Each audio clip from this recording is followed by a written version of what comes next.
Welcome back to the Lanterne Rouge Cycling Podcast presented by Zwift.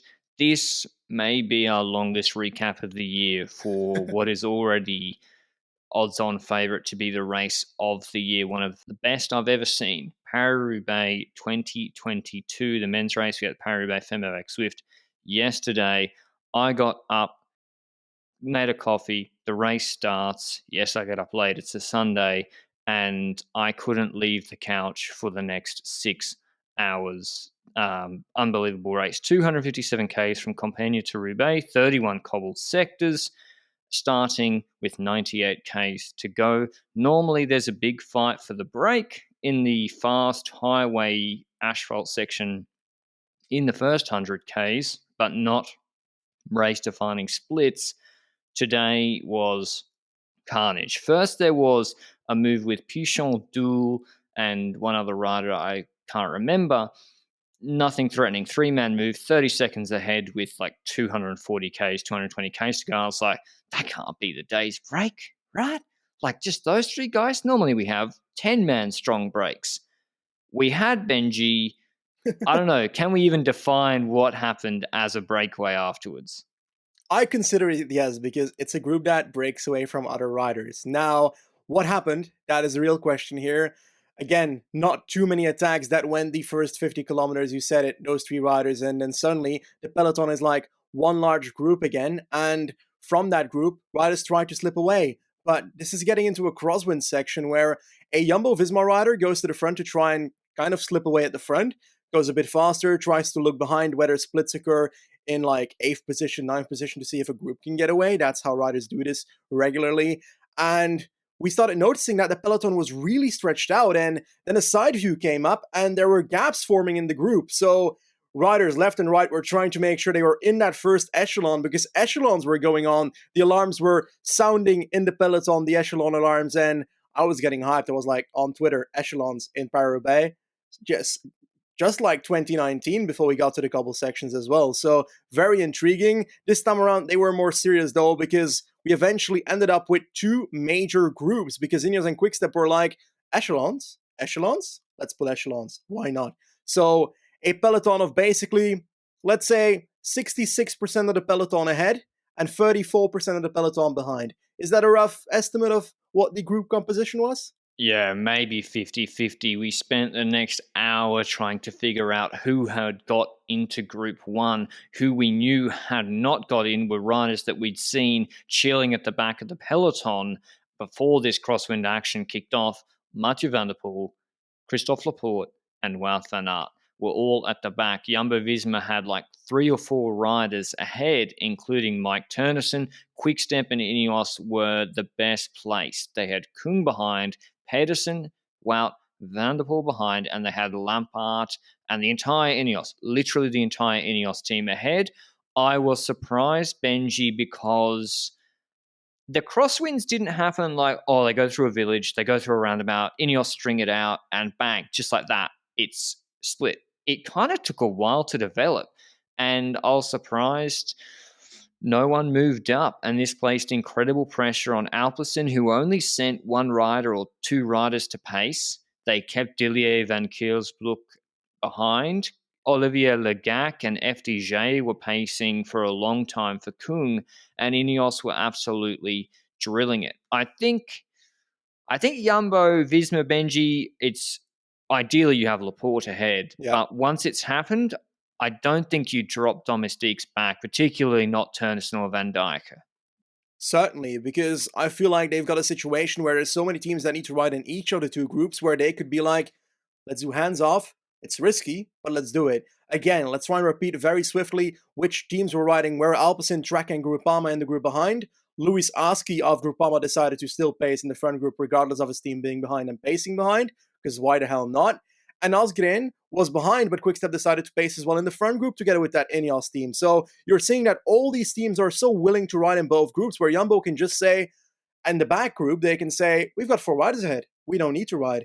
In the front group, they can say, well, Wout and Laporte are behind. Why should we pace in this front group? So that combination worked very well, where they could basically lift the responsibility off their own shoulders and put it on everybody else. And in the end, it could turn out a valuable thing to do that, or it could turn out very badly if that group doesn't come back. But so early in the race, so far until we get to Truid-Arenberg, the first proper cobble sections, and in all honesty, the gap started going up. The gap consistently started going up, and then it kind of leveled out at 118, 119.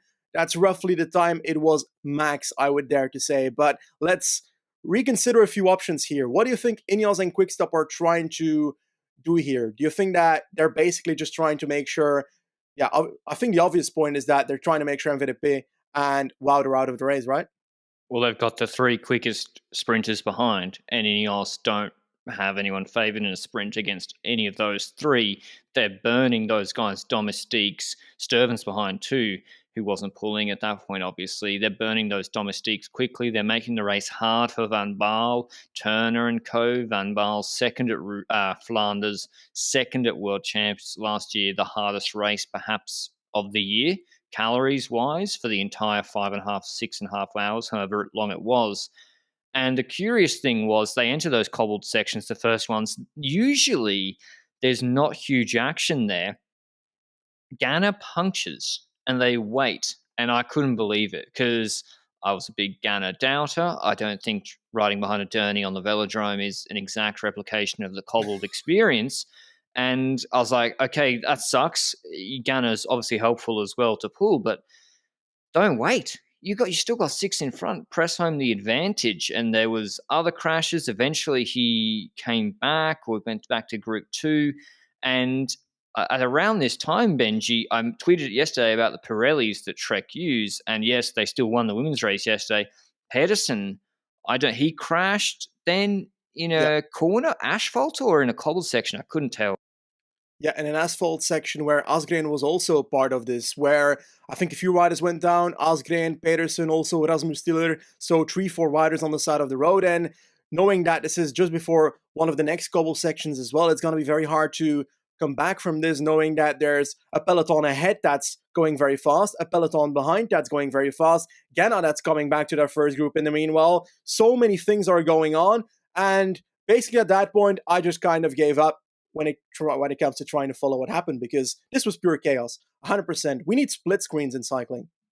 Yeah, it was the time gaps you couldn't rely on. We've got, on the one hand, Ineos not pacing the group ahead, and a top sport Vlaanderen Baloise rider goes clear, Reinders.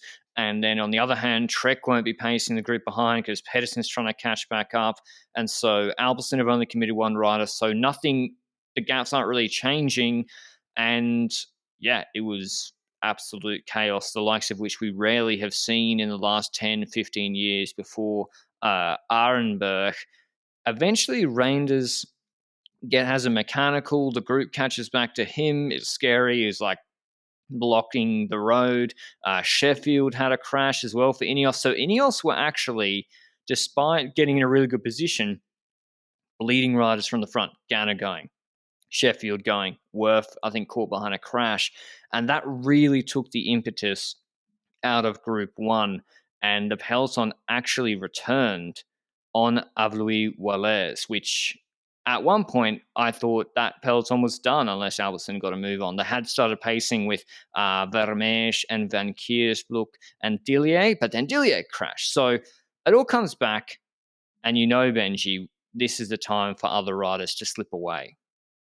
Yeah, certainly. And we saw multiple riders trying to do something like that. The likes of a Mohoric, for example, together with the likes of a Casper Pedersen of DSM, not Mats Pedersen anymore, as, he didn't have too much luck today. Let's talk about that. Tom de Vriend also there for Intermarché, who seemed to be doing very well so far in this race. And then Laurent Pichon also for Arkea. And this is the kind of move where there are so many people that are trying to come back that just came back to the group behind, that the cooperation there just lacks a bit. And like you said, the tempo dies. And again, those riders get to slip away and get a bit of a gap before we get to the most important sector at that point in the race, which is Truid-Arenberg again. Then you know that once Mohoric has a bit of a gap, and it's like 30 seconds, something like that, he's going to try and keep it going on Arenberg, for example, while in the group behind, riders are going to be fighting for a position. And this is where the interesting drama surrounding Wout van Aert starts occurring, because Lars Bak, I think Danish TV commentator, has mentioned on the TV that Wout van Aert put his hand in the air like 4 kilometers before they get to Ironberg, and honestly, at that point, I was like, okay, he's waving at someone, probably not, but he might have had a mechanical already before Ironberg started. But then we saw him moving up to position 5 just before they get to Truid Ironberg. So I'm like, okay, probably not then. He's going to be in a good position for this cobble section. And they get onto that, and I swear, I see Van Aert riding onto Arenberg, and they switch to the Mohoric camera, they switch back, and Van Aert is at the back of the group, struggling to go forward, and I had no clue what was going on. What was your first thought that came into your head? I didn't know he'd had a mechanical, so I thought he was unwell or not recovered from his COVID positive recently, which held him out of Flanders. It turned out that he was riding Timo Rosen's bike, one of many mechanicals for Wout van Aert, and he eventually changed that bike afterwards. There's usually a regrouping after Arenberg, and it wasn't a bad time to actually change. He had Laporte, who'd I think had a mechanical with 180 Ks to go or something himself, bring him back. And he was obviously not trusting his own legs. He'd already spent a lot of energy. So then we get into the next phase of the race. But before we get to that, mention our show partner, Zwift. It is now less than 100 days, 99 by my count, until the start of the Tour de France Femme avec Zwift. Zwift are calling on fans to watch the Femme, and it's so good to see so many watching Paris-Roubaix Femme avec Zwift yesterday. Check out our recap of that if you missed it. Another exciting race. But the women's Tour de France Femme avec Zwift, the parcours has gravel sectors, flat, punchy stages, and actual proper mountain stages as well, which I can't wait to see. For more information on how Zwift are working to grow a stronger and more inclusive community, or to dive in and start riding with a free 7-day trial, head to Zwift.com. Despite all this chaos, it reaches a bit of a stasis point here. You have this Moritz, De Vrent, Pichon group 2 minutes ahead. Immediately, I'm like, you don't want to give Moritz too big a gap. De Vrent and Pichon are not helping him on the asphalt sections. We then have a group of Ballerini, Swift, Bissiger, Casper Pedersen chasing. I thought that was not actually helping Quickstep in any way, because they were, I think, what's the expression, Benji? Chasse patate. They were just spending Ballerini never with no hope of ever getting to Moritz, and they weren't trying to bridge Quickstep themselves, and the group was at a minute 50. Then Groupama start chasing, then Kung punctures, and then Groupama stopped chasing, so the gap is still 2 minutes. Eventually, 57 Ks to go, Orshia Berset, there's always moves on the Orshis, Orshilles Orshi, Orshia Berset. Nathan van Hooydonk, incredibly strong classics this year in Paris-Nice Stage 1, launches Van Aert, and what do they put in, Benji? 45 seconds in a minute, I swear, into the Moritz group.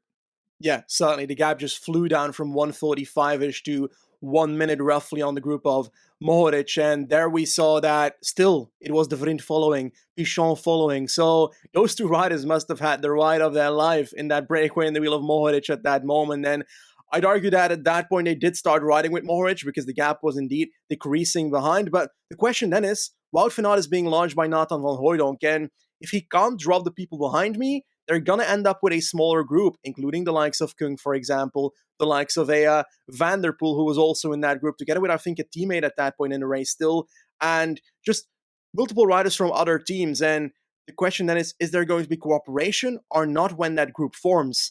And I feel like initially the cooperation wasn't really there, and then it slowly but surely started coming. Don't you feel like the cooperation kind of felt like it was coming a bit?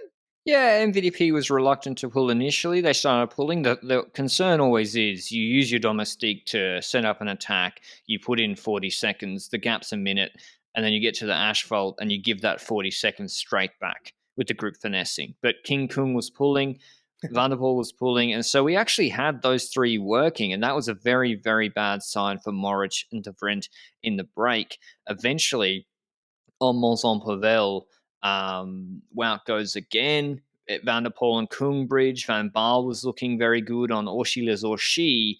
39 Ks to go. The gap is now 30 seconds or so, 35 seconds. After Mont-Saint-Pavel, Wout van Aert has another puncture. And I'm like, this guy is cursed. Like, he's not coming back. Van der Poel and Kung go on the front, drill it. They didn't. They actually didn't. And at the same time, 2Ks later, in the break, Moritz punctures. And we get this scenario where Couldn't have come at a better time, by the way, for Wout van Aert, the Moritz puncture, because De Vries literally, I don't know what his CDA was, but without Moritz, he would look like he's just pedaling along on his own. And the group behind with Sturven, Van Baal, Turner, Lampart, and Van der Poel didn't do anything. Petit was blocking for Intermarché. Christophe might have been there, or Taco, can't remember which. And Wout actually comes back. And here's where I think Wout got a little bit ahead of himself. He returns after the puncture. He's had 2 or 3 minimum mechanicals. He actually looks the strongest rider in the race. I thought Van der Poel's bluffing, but then there were some Wout moves maybe on Mons-en-Pavel where I was like, I'm not sure he's on peak form. And Wout attacks when he returns, Benji, with De Vries up the road. He starts to attack the group rather than following the inevitable moves of Van Baal and Kung. And this is what happened. He's going to let one of those two eventually slip away. And that's what did happen. Yeah, and I'd argue that it was perhaps an attempt of getting rid of Van der Poel in between cobble sections. But at that point in the race, I had a feeling that Van der Poel was kind of not on the level that I expected him to be, because usually when Van der Poel is on, he does something serious before a point like this. He has at least moved at least once at the front of the group. The entire race, he was at the back of groups, and I was like, perhaps something's off, but I didn't dare to say it because I would have said the same in Dwars door Vlaanderen, where at the start he seemed to be a bit passive and didn't really respond to every single attack, so perhaps he was just being smart. And yes, Van Aert kept getting ahead of himself a bit by attacking left and right. And the problem with attacking left and right is that you are, first of all, getting other people to counter you every single time. People are trying to follow your wheel when you make a move. And the thing is, if you attack yourself all the time, then when someone else goes, you're not necessarily thinking to yourself, I'm immediately going to jump on the wheel, right? Or do you think that just me? And MVP was marking him. So then you have this scenario where Wout has attacked. He's burnt MVDP's legs for 5-second, 10-second bridge to him and Kung. And so then you have this is why it's an advantage to be underrated. You then have riders like Moritz re-attacking with Lampart on the wheel from the back of the group. MVDP's like, I can't close everything. Wout can't close everything. And instead of being able to follow moves like that, they let it go. And immediately the gap goes out to 20 seconds. Dylan Van Baal sensing the danger again. The guy came second at Flanders. I guess the group did come back because of the finessing, but still, second at Worlds 2, they let him go. No one reacts to Dylan Van Baal, and he bridges. It's a long time, but he eventually bridges to a group of Moritz, De Vries, and Yves Lampart. To be honest, a pretty good situation for Quick-Step, considering where they've been in the classic season with no top sprinter or top favourite in that group. Eventually, Wout's like, MVDP ain't finessing me. He actually doesn't have it today and has to attack across later with Kung, but the gap was already at 40 seconds, 45 seconds plus. And so we knew most likely, geez, I've been talking too much, my voice cracking. The winner was coming from the group in front. And when did Van Baal go, Benji? We move towards the Canton-Pavel section together with the Carrefour de l'Arbre section, and on those two cobble sections, we know that attacks will come both behind and at the front. Then on these cobble sections, Van Baarle went to the front of the group and just started hammering it. And rider by rider, they were dropping off. I think Tom de Vries was unfortunately, the Belgian, who was so prominent this entire race, dropping first of those 4, and I was pretty sad to see that. Lampard already on a gap as well, to be honest, to get with Mohoric, and it didn't take long until we saw that Van Baarle was actually getting a proper gap on those riders. And yeah, we're still with roughly 17 kilometers to go, so there's still a point where everything can turn around, but Van Baarle was looking very strong, and he's the kind of rider that has a time trial, so if a rider has a time trial, gets over the cobbles, it's going to be hard to catch him. But behind, people started attacking as well, and one thing that also occurred was, I think, Stuyven, who was in that chasing group, eventually got a puncture as well, which makes sure that the chasing point where Van Aert was then dropping people also was not that strong anymore, right?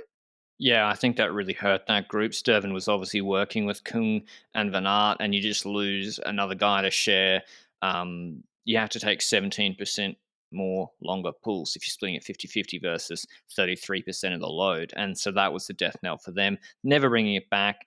I do think, I don't know how Wout could have played it differently. We'll discuss it at the end. Van Baal going clear, solo on Carrefour de l'Arbre, and he actually, the only question was, will he puncture? He didn't. No Moscon 2.0 in the dry. They got his tyre pressure obviously right, and he wins Paris-Roubaix solo by one of the biggest margins for a long, long time. 1 minute 47 to the group, which Van Aert and Kung eventually catch up to De Vriend and Mohoric, and Van Aert won that sprint for second. Kung had let it out really early and came third. De Vriend unlucky not to get on the podium. Mohoric fifth. The drama, I've skipped over some of the drama on maybe the Gruises. What's it called, Benji? The Coles sector? The last one? Cresson, just after Carrefour de l'Arbre, we saw that Lampard was still in a position to potentially get a podium at this race, and there was a spectator on the right side of the road who was clapping with his hands on the road, basically, over the road, and Lampard was on the right side of the road, near the gutter, but still on the road, so I'd argue he's not at fault there, and he basically rides into the hands of that clapping spectator and has a spectacular, in the bad sense of the word, crash way over the side of the road. And honestly, at that point, I thought perhaps this might even be a DNF, but a few seconds later, we did see him on the bike once again. He was chasing and he fell back towards a group of Van der Poel and fell through the group of Van der Poel there. So it was not going to be a podium for Lampard here. I feel bad for him. Like, I genuinely feel bad. He rode a race where he might not have been the rider we selected before the race for Quickstep, even though he was the second guy in my eyes, next to Asgreen. And he was able to position himself in such a good group going into the last 15 kilometers. He was not strong enough to win against the likes of Dylan van Baarle, but to have your podium taken away like that is just, that hurts. Yes, but all weekend we've seen riders riding in the gutter. All weekend we've seen riders going in and out of the barriers. The fan obviously stepped forward way too much into Lampard's path and hit his hands, but again, this is the risk of often riding not on the cobbles, on the gutters. But yeah, it's a shame he got taken out. I don't think he would have gone on the podium, frankly, either. I think Wout would have caught them, their group. But Van Baarle, Benji, is he one of the most underrated riders in cycling? Second Worlds, second Flanders, wins Roubaix by a minute 50, fourth at Flanders in 2017. He seems to like top 10 Flanders about 5 times, won Dwars Duel last year. Like, that's why I was surprised they waited for Ganna with 140 Ks to go. Like, why do teams or riders keep letting him slip off the front? Is it because his timing is so perfect? I think it's a combination of both the timing being perfect, knowing when the group dynamics are not good and therefore benefiting from it, and also the fact that it's his MO. He needs to get anticipation going before they get to cobble sections, even though today he probably could have done it very well on the cobble sections as well, even though dropping Van Aert on the cobbles might have been a bit more difficult than dropping Tom de Vriend and Mohoric, for example. But I would argue that Van Baarle is that type, a rider that always anticipates the moments of the race where the other riders, the favorites, will take that acceleration going. Like in RVV, for example, he anticipates those moments and benefits from that. And we saw that in I think 2017 RVV as well. In Worlds, for example, he tried to benefit from moments where the group dynamics were also not great to try and get away and slip away, follow the right attack. And perhaps it is indeed knowing which attack comes, which is not something super easy. And I think you need to know your competition very well for that. And that's where I want to kind of bring it towards Wout van Aert versus Van der Poel today. Do you think that perhaps Wout van Aert's focus on Van der Poel in that chasing group, before Van der Poel showed that he was completely empty, was the reason that the group of Mohoric and Lampard got away in the first place?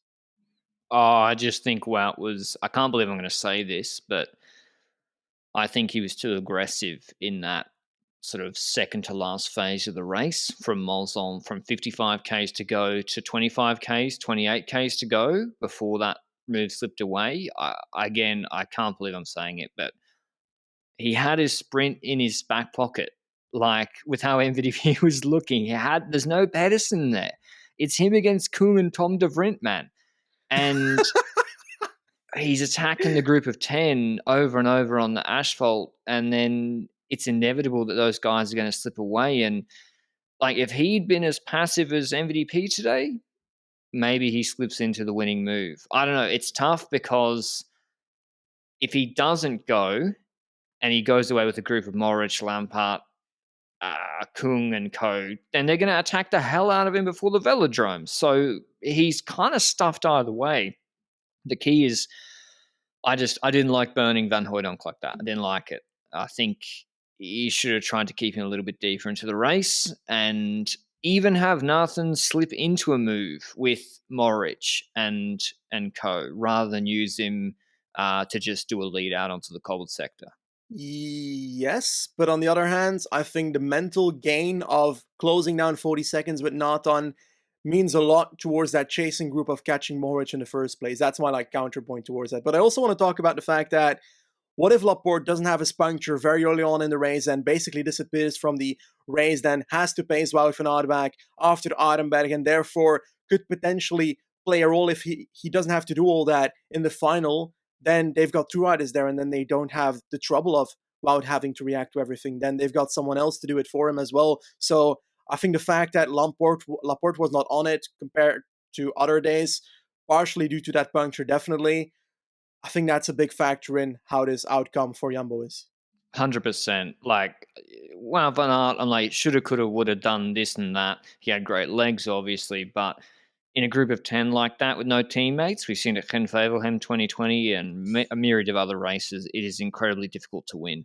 And Van Baarle was also extremely strong. Like, to be able to pull out a gap of 147 like that with Kung and Wout van Aert chasing is insane. So Van Baarle, incredible. And yeah, Jumbo didn't have riders deep into the race. MVP, maybe a little bit off today. Maybe it was a hard race from the start. And I think Ineos actually really deserved to win. They caught the big teams napping, except Quickstep. Maybe Quickstep deserves something out of it too. They put MVP, Wout, and those two teams under a lot of pressure from the gun. And yeah, they deserve to get something out of this race. And one of my favorite additions ever. Like, I'll have to rewatch it. I don't envy myself having to do a highlight video condensing this into 6 or 7 minutes. But Yeah. what do you think, Benji, about Ineos with the Classics? Are they the new Classics dominant team, or what is it?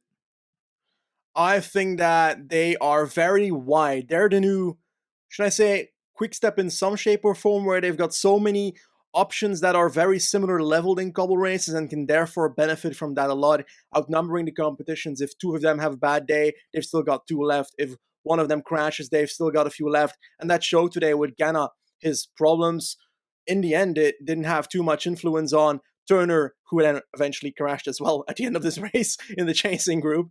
And then next to that, Van Baarle also being prominent towards the final. They've got so many options right now that can go into these finals, and this is only going to better in the next couple of years.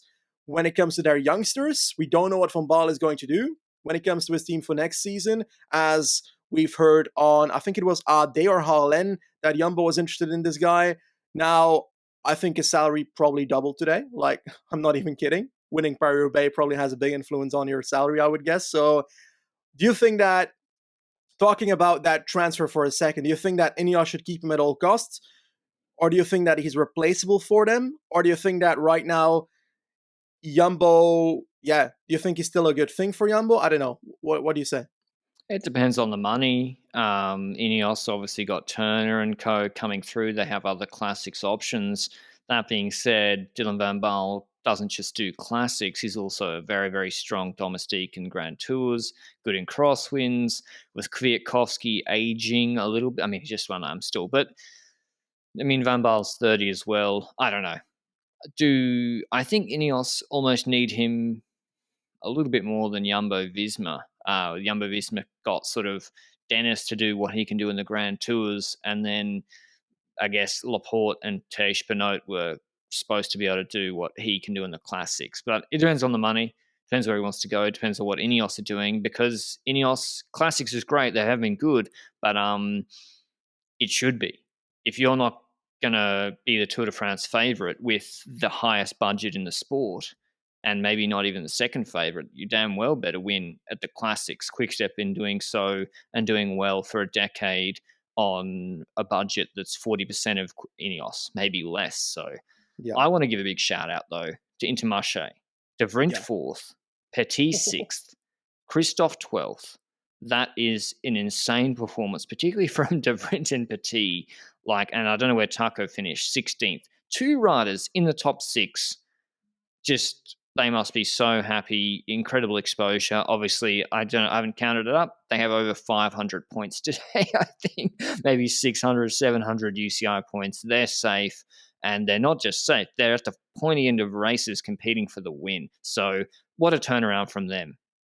Yeah, certainly. Anticipating moves as well, trying to get into every move that slips away before the favorites try and make their move. It's so enticing to see the likes of Van der Horn was in this race, attacking left and right.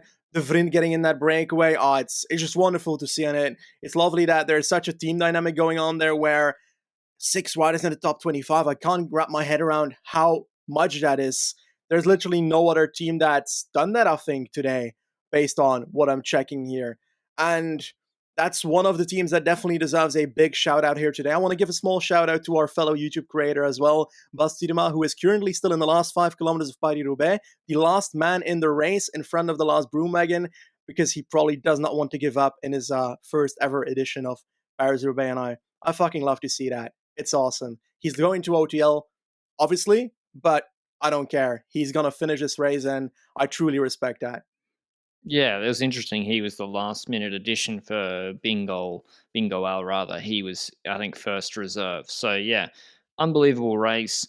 Whether this means Van Baal gets re-signed, I think the big takeaway for Wout is positive. He had COVID like 2 weeks ago. He had a bit of a MVP had put it over him in the big races, MSR, Flanders 2020, Flanders 2021. And today he was stronger than Van der Poel. And that's got to be some consolation, even though he didn't get the win. Listen, with 140 Ks to go, Benji, I thought Jumbo Visma might not top 10 this race. Yeah. Like Not thought, perhaps. that was a real possibility that they don't top 10. And so they got to be happy with that. Quickstep unlucky. And yeah, what a race. Any other last thoughts from this, Benji? Honestly, not really. It was such a good race, this race, and I'm so happy that it was a race that was lit up from start to finish. We don't see that often in Roubaix, where we've got action before we get to the Arenberg section on a dry Roubaix, and this one proved otherwise. This one proved that there is the possibility that wind spikes up before we get to the first cobbles even, and therefore explodes the group or brings us to an interesting tactical situation between teams, and that's so intriguing, and that kept us at the front centimeter of our seat the entire bloody race. And I had to piss for the entire last 70 kilometers. Can you get that? That's so hard to not do. And I couldn't get away because I needed to watch this finish, and it was worth it. And I'm going to finish this off with 2022 Roubaix was better than 2021. Sue me. Oh, well, I think that's, yeah, much more exciting this year. Much more action, much more tactics rather than just MVP smash on the wet cobbles. It'd be interesting to see the data of how much quicker. I think this is an incredibly quick addition thanks to 45? Ineos pacing. Very, very Yep. hard with 200 plus Ks to go. And yeah, I feel kind of the classics are done, Benji. Who won the classics? Ineos, I think, were the classics winners. Well, Cobble Classics, that is. We're not haven't done Liège and Flesh yet. I'd argue that they were one of the winners of this. I think Jumbo has the bad thing where they started off very strong, being dominant very early, but when it comes to RVV, their entire team imploded with Wout van Aert having COVID, Laporte crashing. They get to this race, Laporte punctures, Wout van Aert punctures twice. Like, what else can a team handle during a race like this? And it's so sad to see that they've got that going on. And Haaland posted, I think, last week that Wout van Aert might do Liège-Bastogne-Liège after Roubaix, which is something I've been asking for how long? 2 years that we asked for this on this podcast. And if that happens, I won't spoil it. My preview pick is going to be on the actual preview of the race. Yeah, I think he's a good. If he does go to that, I'd be interested to see how they race for him there. In the last week, Amstel, Brabantse Pijl, Paris-Roubaix for Ineos, second at Flanders. they're my classics team of the year so far. Has to be given to them, even though MVP won Flanders. Maybe Bahrain, if Moritz had won this, I think that would have been him. But that's all from us today on Paris-Roubaix. Unbelievable weekend. I'm exhausted. Thanks as always to Zwift for supporting LRCP. What have we got next? Flèche Wallonne and Yeah. Liège, Bastogne Liège preview hitting you this week. Thanks as always for Flash. listening. Ciao.